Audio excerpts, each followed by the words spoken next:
I'm Tracy Baxter with today's Record Newswatch. 47 people died in Quebec during this fiery explosion after a train with oil tanker cars derailed last July. First responders there had no information about the materials being transported through their communities. Today, New York Senator Charles Schumer was in Goshen to continue his push to require rail freight lines like CSX here in the Hudson Valley to inform local responders what hazardous, highly flammable materials are being hauled and when those trains will travel through our region. First responders, like our police chief, our firefighters, and our EMTs, have to be aware of when these cars carrying flammable materials are passing through their areas. Why? They have to know what material is in the car, because they fight the fire in a different way if it's fuel oil, if it's propane, if it's some other flammable material. And so the knowledge of what cars are coming through the area at what time and what flammable materials they're carrying is essential to our EMTs, to our firefighters, and to our local police and sheriffs. They get no notification right now. Schumer says the National Transportation Safety Board proposed that the information be made available to local first responders back in 2008, but no action was taken. Now Schumer says the increased transport of oil through our region makes it imperative that local communities be better prepared to respond in the event of a rail disaster. And the senator says the phase-in of safer pressurized oil tank cars with thicker shells will make it less likely that a derailment would result in an oil leak and a potentially deadly explosion and fire. Two Greenwood Lake residents, including one identified as a nurse employed at Orange County's Valley View Nursing Home, have been charged with possessing drugs, including heroin and prescription narcotics, with the intent to sell them.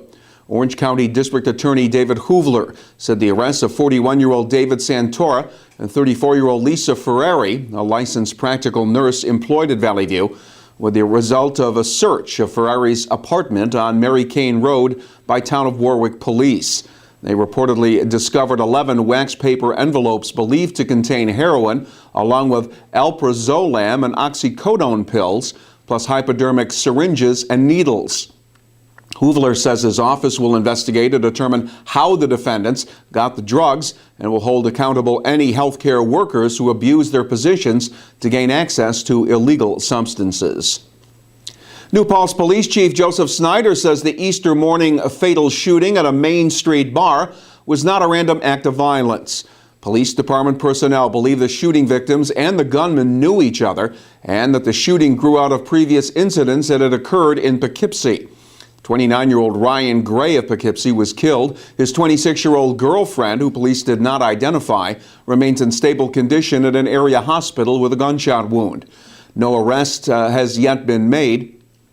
Anyone with information is asked to call the New Paltz Police Detective Division at 845-255-1323. All information will be kept confidential. To those driving by both campuses of Newburgh Free Academy early this morning, may have looked like trouble was brewing, with police vehicles, officers, and police canines on the scene. What this was a lockdown drill, an opportunity for police, along with school staff and the 3,000 or so students, to simulate procedures that need to be taken in the event of a school building emergency. Elsewhere, windy, dry conditions have triggered a number of brush fires in our region.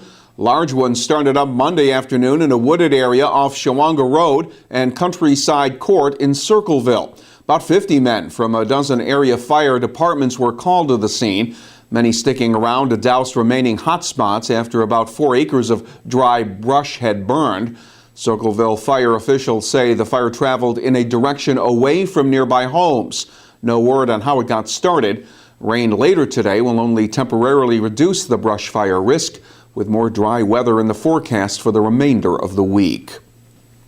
He was wanted for bail jumping in the village of Liberty. Now Gregory Myers is in more trouble, this time in the town of Mamakating, where state police say the 29-year-old man from Grahamsville broke into a house on Summitville Road in Summitville and stole several pieces of copper water pipe.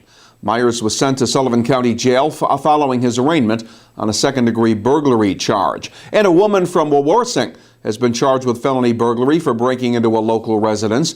State police say 53-year-old Robin Shaver had entered the home through an unsecured basement window. The homeowner returned to discover Shaver coming up from the basement. She was being held on bail in Ulster County Jail pending a town of Wawarsing court appearance on Friday. It's the latest step in Ulster County's bid to land a casino at the former Nevele Hotel in Ellenville. Today, County Executive Michael Hine announced the formation of the Ulster County Gaming and Economic Development Alliance, a group of business people that will work to gather support and showcase the potential benefits of a casino at the Nevele site. And today, Hine formally signed the resolution supporting the project that was passed unanimously by the Ulster County Legislature. Michael Trainor's planned $400 million casino resort is one of several area proposals that had put up the necessary $1 million application fee with the deadline for casino entry tomorrow. And a new poll shows Governor Andrew Cuomo's popularity among the state's voters has slipped for the third straight month, but he still leads his only Republican challenger for office by 30 points.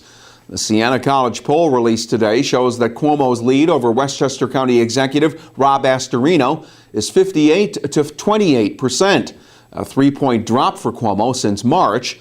Astorino announced his candidacy last month, but he remains largely unknown, with 66% of polled voters either not knowing who he is or having no opinion, with 7 months left until the election. There's no rain in the forecast for the next couple of days, but it won't be as mild out there. Tomorrow will be partly sunny, but a little chilly, with the temperatures Wednesday not expected to go any higher than the upper 50s. Thursday should be sunny with the highs up around 60 degrees. Well, stay on top of what's happening by starting your day with the Times Herald Record. And stay connected to breaking news all day long right here at Record Online. For Record Newswatch, I'm Tracy Baxter.